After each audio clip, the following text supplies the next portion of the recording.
Sa punto pong ito, makakapanayam natin ang isa sa mga miyembro ng minorya na si Senator Erwin Tulfo. Magandang umaga at welcome po sa Balitang Hali, sir. Maraming salamat, Ms. Connie. Thank you. Para ho doon sa mga kakabalita lamang ng nangyari hong pag-walkout, maaari niyo ho bang ikwento kung bakit naging needed ito no, sa kalagitnaan po ng sesyon niyo kahapon? Kasi po, pinilit po nila isiningit kahapon towards sa paggabi na wala na mga tao, ilan sa kasama po namin umuwi na, yung iba nasa taas ng opisina. Siningit po nila ito na ipasok po itong section 41, Rule 14 na pwedeng video conferencing, teleconferencing ang mga senador na wala sa Senado. Sabi po doon sa section 14B, ay dapat pag nagkaganoon, pag meron lang force majeure o di kaya ay national emergency. So, kinestyon ho ito. Pinipilit po kagad nila na hindi, pagbutuhan na natin, let's divide the House. Pinagmamadali po ni Senate President Cayetano. Sa rules po namin, kailangan pagdebatihan mo muna natin kung ano man i-introduce na rules, mga panukalang batas, kailangan balangkasin. Kailangan pag-usapan natin. Paano mo pag-usapan kung i-divide mo na, hahatiin mo na yung House? Alam nilang outnumbered kami dahil nasa minority kami, superior ang number nila. Yun po ang nagtulak doon. Kasi, primero, tumatayo po kami, sinasabi po namin, sinasabi ni Senator Lacson, teka muna, di ba itong pinapanukala mo, itong babaguhin natin, kailangan dumaan muna sa Committee on Rules. Sabi naman ni SP Cayetano, dumaan ito. Pero paano dumaan? Wala pa nga tayong Committee on Rules, wala pa kayong chairman. O paano yun? Sabi niya, kaya nga binabalik namin sa floor. O di ko binabalik namin sa floor kung bago na naman ito dahil nung unang salang niya sa May 11, hindi umubra. Ngayong araw ito, sinasalang mo ulit Senator Marcoleta, dapat bigyan mo ng isang araw na pagitan, palugit, na para madiskusyon ito the following working day o session day, which is a Monday na. Hindi pumapayag. Gusto lang yung araw mismo na yan, oras mismo. Kailangan ng pag-usapan mo na marami yung kaming katanungan The question na, Ma'am Connie, is para kanino ba yan talaga? Bakit yung minabadali? Yun yung question doon, Miss Connie. So, sa inyo ko ibabalik yung tanong nyo. Sa tingin nyo, ano ho ang motibo? Para kanino? Kasi you've been very straightforward, no, na sinasabi niyo baka may mga maaresto na senador po ngayong weekend. Pasensya na po, Miss Connie, pero diretsahan na lang po. Real talk po tayo. Si kay Bato po, para kay Bato, para maka-attend po siya ng hearing, para maka-attend siya ng butuhan. At siyempre, pag nag-a-attend po ng mga online, may sweldo ka, tuloy-tuloy. Tapos yung dalawa po, yung binanggit ni Senator, Ombudsman na Boying Rimulya kahapon po ng umaga na bababaan na ng warrant yung dalawang kasama ho namin. Yun po yung tinutukoy ko. Is it for them? Hindi nga po ayaw nila sagutin ho yun Divide the House kagad ang sinasabi. Tapos ngayon, sasabihin nila nung in-interview po yung isa sa kanila, yung nagpo-propose ng batas na ito, hindi naman namin minamadali. Hindi namin minamadali kasi nahuli na kayo.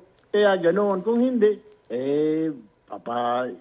di-dribble pa tayo. Nakalimutan siguro yung Senator Marcoleta na hindi lang naman mga abogado yung mga nandoon. May mga mamahayag din. So kitang-kita natin based on my experience na doon patutungo. Tapos pangalawa, matagal na yung sinasabi, matagal na ginagawa ito. Ginawa po ito ng pandemic kasi nga po, laging may lockdown. Kaya pumayag po na, sige, mag-teleconferencing na lang, video conferencing. Ngayon nga, binagbabawal na nga po yan yung sa committee, kung maaari mag-attend ka na lang talaga. Pag sa committee, hindi ka na mag-video conference. Dahil wala na, tapos na ang pandemic Ngayon, binabago lang yung rules. Bakit po? Di po ba? Ang reaction lamang, doon po naman sa sinabi ni Senate President Alan Peter Cayetano na out of order daw ang inyong naging pagtatanong at binibigyan nyo raw ng kulay. Reaction po, sir? Out of order po ba yung magtanong ng totoo? Di po ba? Sabi sa atin sa isang pelikula, you can't handle the truth. Yun lang yun Sinasabi ko I'm talking about the point of view of the public. Di po ba? Yung constituency ko po, yung bumoto sa akin, yun po ang gusto niyang sabihin, nilang sabihin. Tanong po sa kanila. Kaya kung may karapatan mo, hindi niya ako pwede sabihin na out of order. Ano po ba, minura ko ba siya? Hindi ko naman siya minura. Ika nga, iba-ibay saying na, ay sabi ko probably, di po ba, may probably. o allegedly kung gusto niya. Some point of order po doon, out of order, kung gano'n na, ewan ko, hindi ko alam kung paano tayo naging out of order doon by asking the truth, by telling the truth. Is it out of being order? Okay. Ganun po ba yun? Sir, ito, paano nyo ho i-describe sa ngayon ang imahe, no, at integridad ng Senado? Ngayon, ng ilan po sa inyong mga kasamahan, may mga nakabimbing arrest warrant. No? Sabi nga nila, 8 out of 13 may kaso, tapos baka madagdagan pa. Ito pong kaso naman ni Senador Padilla. Ayoko na ho magsalita. I will leave that to the courts po. The Ombudsman, ICC, CIDG, NBI. Sila po nakakaalam. Ayoko naman ho magdunong-dunungan, Ms. Connie. Whatever it is under the law, kung nag-violate man po sila ng batas, din sagutin po nila sa proper forum. Tama naman po yung sinasabi ng isa. Sasagutin ko na lang po. So be it, sasagutin ko sa proper forum. Then sagutin niya po, huwag siya magtago, huwag siya magtakbo ng takbo, di po ba? Sagutin nila ho. Yun po yung kaya nga ho nausin salita, a day in court. Yun na, di pumunta ka sa korte, magpaliwanag. Total, i-dismiss naman ng korte kung talaga may ebidensya ka.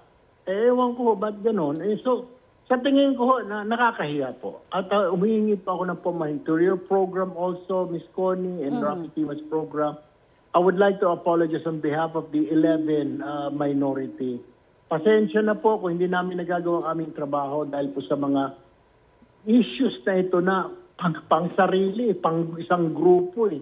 Hindi po interest ito ng sambayanan eh.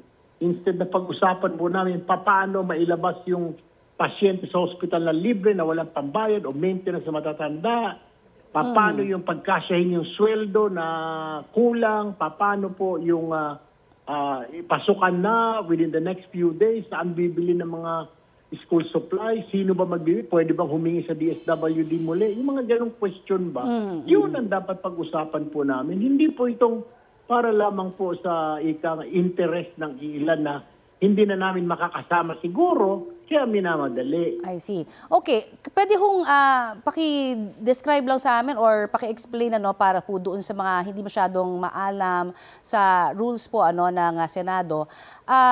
Ito po, kung halimbawa talagang meron hong maserva ng kaso ulit dito pong weekend na ito, paano ho, magiging automatic kayo na ho ba ang majority? Kasi makukulangan na po sila doon sa majority dahil sa mga may arrest warrant po.